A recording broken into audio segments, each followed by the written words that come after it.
Monsieur le Président de l'Association des Brûlés de France, votre association a un rôle majeur de prévention et de sensibilisation pour l'amélioration de la sécurité incendie dans les habitations.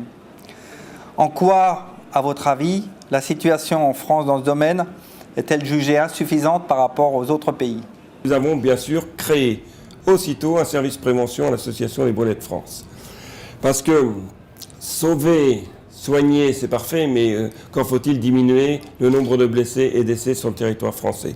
Le constat à cette époque, c'est qu'en France, nous n'avions pas, disons, cette philosophie prévention, incendie, accident domestique sur le territoire français. Sachant que nous ne pourrions pas augmenter les enveloppes budgétaires pour maintenir des centres de brûlés, une filière de soins de qualité, années, il fallait absolument diminuer le nombre de blessés et de décès. Donc, là, l'intérêt d'équiper les foyers, les différents foyers, de détecteurs de fumée. Votre association défend une meilleure organisation de la prise en charge des brûlés en France.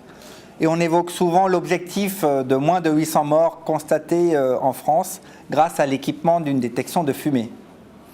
Mais qu'en est-il du coût représenté par les brûlés en France? Le coût d'un brûlé est très élevé.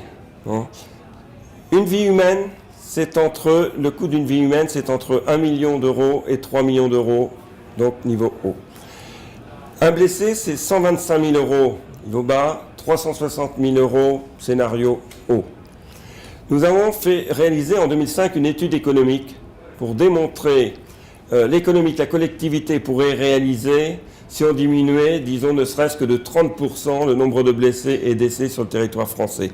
C'est plusieurs centaines de millions d'euros que la collectivité pourrait économiser.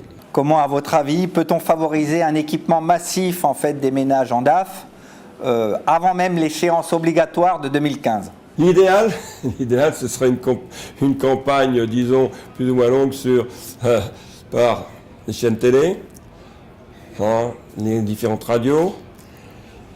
Mais ne rêvons pas, les budgets n'étant pas. Donc là, eh bien, il va falloir que tous les interlocuteurs et tous les responsables concernés par la prévention, et notamment la mise en place des détecteurs de fumée, s'investissent pour informer et sensibiliser le plus possible de foyers.